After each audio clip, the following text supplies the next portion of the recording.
අතිගෞරවනීය මහා සංඝරත්නයන් අවසරයි මෙහෙණින් වහන්ස ඉස්ලාම් ක්‍රිස්තියානි හින්දු පූජා ප්‍රසාදීන් වහන්සේලාගෙන් අවසරයි අද දින මෙම වැදගත් කෘතිය එළි දැක්වීමේ අවස්ථාවට සහභාගී වන ආරාධිත අමුත්තන් සියලු දෙනාගෙන්ම අවසරයි මූලාසනයේ හොබවන ආචාර්ය අස්වර් අසාහිම් මැතිතුමා මහාචාර්ය රෝහිත දසනායක මහත්මයා ඒ වගේම තන්වීර් ඇකඩමියේ ගරු සභාපති එම්.එස්.එම්.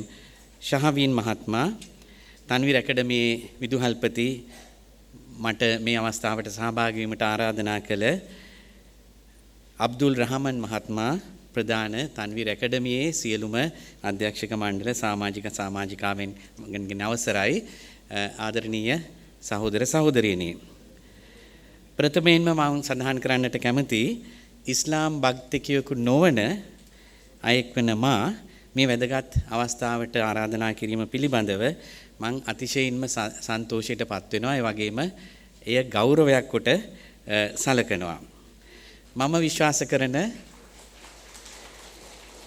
බෞද්ධ දර්ශනයත් ඔබ ඉස්ලාම් ධර්මයේ මූලික වටිනාකම් එකිනෙකට සමපාත වීම සහ මේ රටේ ජීවත් වන සියලුම ජන කොටස් සිංහල දෙමළ මුස්ලිම් මැලේ බර්ගර් ආදිවාසී ඇතුළු සියලුම ජන කොටස් සමග කටයුතු කරන ප්‍රජා මට්ටමින් සහ ජාතික මට්ටමින් කටයුතු කරන ජනතා සංවිධානයක සභාපතිවරයා හැටියටත් සියලුම ජන කොටස් නියෝජනය වෙන ශ්‍රී ලංකා වෛද්‍ය සංගමේ සභාපති හැටියටත් මා ඊටාම ගෞරවයක් කොට සැලකනවා මෙම අවස්ථාවට ආරාධනය කිරීම පිළිබඳව.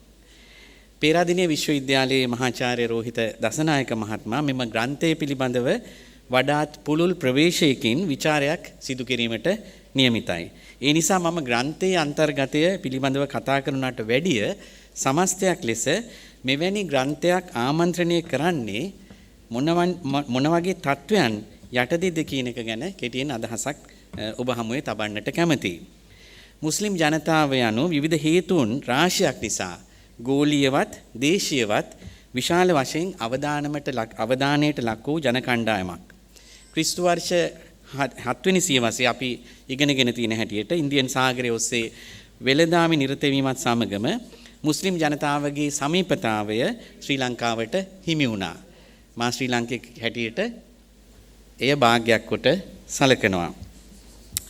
ඉන් අනතුරුව කාලයත් සමග විකාශනය වූ ශ්‍රී ලංකාවේ මුස්ලිම් ජාතිකයන් විවිධ ජන සමාජ කණ්ඩායම් කලාපීය පිහිටීම් දේශපාලන සබඳතා ආගම් පිළිවෙත් අනුව පරිණාමය වී කලින් සඳහන් කළ පරිදි 7 වන සියවසේ සිට දිවයිනේ පදිංචි අපේ සහෝදර මුස්ලිම් ප්‍රජාව පසුව ශ්‍රී ලංකාවේ සංස්කෘතික වටිනාකම් එක්ක මිශ්‍ර වෙලා දිගු ගමනක් මේ වෙනකොට ඇවිත් තියෙනවා.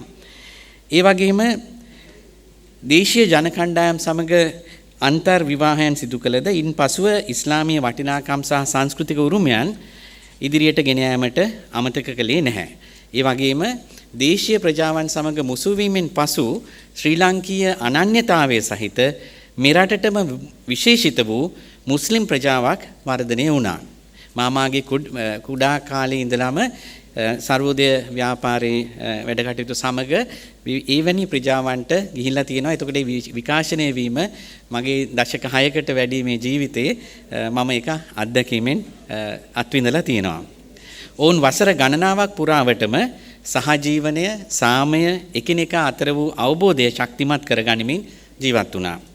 ඔවුන් සතුව තිබූ සැබෑ ඉස්ලාමීය වටිනාකම් මෙරට සංස්කෘතියේ මූලික පදනමක් වූ බෞද්ධ වටිනාකම් සමග කදිමට පෑහීම මෙම සංසිද්ධියාවට පදනම සකස් කළා. අප ඉදිරියේ ඒ ගායනා කළ අපේ තන්වීර් ඇකඩමියේ ශිෂ්‍යයින් ගායනා කරපු ඒ ගායනා වලින්ම මම හිතන්නේ මේක ඊටාම හොඳට පැහැදිලි වුණා. ක්‍රමක්‍රමයෙන් සමාජ සංකීර්ණතාවයන් වලට පත්වීමත් සමග මේ තත්ත්වය වෙනස් වුණු බව රහසක් නොවේ. 1990න් පසු ගෝලීය බඩකඳවුරු අලුත් ආකාරයකින් සංවිධානය වීමත් සමග මතු වූ දේශපාලන ආර්ථික සාධකයන් political economic factors සහ ගෝලීය දේශපාලනයේ ක්‍රියාකාරීත්වයන් හේතුවෙන් මුස්ලිම් ප්‍රජාව කෙරෙහි බීතිකාවක් අපි ඉස්ලාමොෆෝබියා කියන තත්වයක් වර්ධනය වුණා. ඒ ශ්‍රී ලංකාවටත් තදින් බලපෑවා කියන එක අපි දන්නවා. ප්‍රධාන මාධ්‍යවලට අමතරව අප ජීවත් වන තාක්ෂණික යුගයේ සමාජ ජාලවල පවා මුස්ලිම් ප්‍රජාවට එරෙහි බීතිකාවක් ගොඩනැංවීම සඳහා දායක වීම සාමය සහ සංහිඳියාව අගයන්නන්ට අද අභියෝගයක් අලුත් අභියෝගයක් බවට පත් වෙලා තියෙනවා. මෙහිදී අපි වටහා ගත යුතු වැදගත් විශ්ලේෂණයක් එහෙම නැත්නම් මගේ නිරීක්ෂණයක් තිබෙනවා. ඒ තමයි දෙමළ ජනතාව සමග ඇති වුණු විරසකය ඇත්තටම තිබුණේ දේශපාලන තලයේ. ඒක දේශපාලනික ප්‍රශ්නයක් මූලිකවම. නමුත් මුස්ලිම් ජනතාව සමග මේ ගැටුම් පවතින සංස්කෘතික තලයේ. ඒ එක පැත්තකින් භයානකයි. ඒ වගේම එය වඩාත් බරපතල ලෙස දේශපාලන න්‍යාය පත්‍රයන් සඳහා සූක්ෂම ලෙස මෙහෙයවන්නටත් පුළුවන්. ඒක අපි හොඳටම නිරීක්ෂණය කළා පහුගිය අවුරුදු කීපයේ. ඇත්තටම කිව්වොත් සරලව ලේකුපිත කරන සුළුයි. එබැවින් මුස්ලිම් ජනයා මෙන්ම ඔවුන්ගේ ඉස්ලාමීය හා සංස්කෘතික වටිනාකම් පිළිබඳව සැබෑව නිවැරදිව අනාවරණය කිරීම ඉතාම වැදගත්. අන්නේ ඒ කියන සන්දර්භය ඇතුලේ තමයි මේ මහාචාර්ය මාකස් මහත්මාගේ විද්වතානන්ගේ මුහම්මද් නබිතුමන් පිළිබඳ මාගේ කියවීම කෘතිය මූලික වශයෙන් අපිට ස්ථානගත කරන්න පුළුවන් වන්නේ. 2019 සිදුවුණු පාස්කුල් ප්‍රහාරය ජාතික ආරක්ෂාව ඇතුළු කරුණු අතින් වැදගත් වුණු බව තමයි මූලික අවධානයට ලක්වුණු තර්කය. නමුත් මම හිතනවා මේ සිදුවීම මුස්ලිම් ප්‍රජාව තුලින්ම Taman දෙස නැවත හැරී බැලීමටත් අවස්ථාවක් වුණා කියලා. ඒ මොකද මේ ප්‍රහාරය පෙන්눔 කරා අතිමහත් බහුතරයක් සාමකාමී මුස්ලිම් ප්‍රජාව ඉස්ලාම් ආගමේ නාමයෙන් සිදුවන අන්තවාදය එහෙම නැත්නම් එක්ස්ට්‍රීමිසම් නිසා කතරම් පීඩාවට පත් වෙනවද කියලා. ඒ වෙලාවේ සමාජය තු කැළඹීම පෙර නොවූ විරු එකක්. එම තත්වෙන් පස්සේ සමාජය සංසුන් කරන්න විශාල පරිශ්‍රමයක් දරන්න වුණා. ජාතික ආරක්ෂාව තාක්ෂණික අතින් තහවුරු වුණාමින් පසුවත් මේ තත්ත්වයේ දිගටම පැවතුණු බව විශේෂයෙන්ම සාමය සහ සංහිඳියා පිළිබඳ කටයුතු කරන අපි සියලු දෙනාම හොඳින්ම දන්න කාරණයක්. අපේ ගෞතම බුදුරජාණන් වහන්සේ පෙන්වා දුන්නේ ධර්මය බබලන්නේ විවෘත වූ විටයි කියලා. ඇත්තටම ඉස්ලාම් ධර්මයත් අපි සත්‍ය දකිමින් වඩාත් විවෘත කරනකොට එම ඉගැන්වීම් වඩාත් බබලනවා කියන එකයි මම විශ්වාස කරන්නේ. ආසියාවේ පමණක් නොවේ යුරෝපයේ පවා බරපතල ලෙස කාලයක් තිස්සේ මේ අනන්‍යතා දේශපාලනයේ නැගීමක් සිදුවෙමින් තියෙනවා. ශ්‍රී ලංකාවත් ඒ සඳහා කදිම උදාහරණයක්. මේ කියන අනන්‍යතා දේශපාලනයේ ඔස්සේ මුස්ලිම් සහ අනිකුත් ජන ප්‍රජාවන් අතර දුරස්ථභාවය වර්ධනය වුණා. එකිනෙකා කෙරෙහි නොරුස්සන භාවය උත්සන්න වුණා. මේක මුළුමනින්ම දේශපාලනික ක්‍රියාවලියක් බව අපි විනිවිදව දකින්නට ඕන. ඒ නිසයි මේ වගේ කෘතීන් සම්පාදනය කිරීම වැදගත් වන්නේ. මීට සමගාමීව ඊට අදාළ කතිකාවතක් නිර්මාණය කිරීමටත් එය ඊටාම වැදගත් වෙනවා. සංස්කෘතිකමය වශයෙන් එකතු වීම තුළින් අපේ ජනතාව මේ දේශපාලනික හෝ ආර්ථික වශයෙන් ඒ ගැටුම්කාරී තත්වයකට යෑම වළක්වීම සඳහා මුස්ලිම් ජන ප්‍රජාවන් 30 අවුරුදු යුද්ධය නිසාත් විශාල වශයෙන් පීඩාවට පත් වුණා. LTT සංවිධානය පවා ඔවුන්ගේ ගම්බිම් වලින් ඔවුන්ව පළවා හැරියා.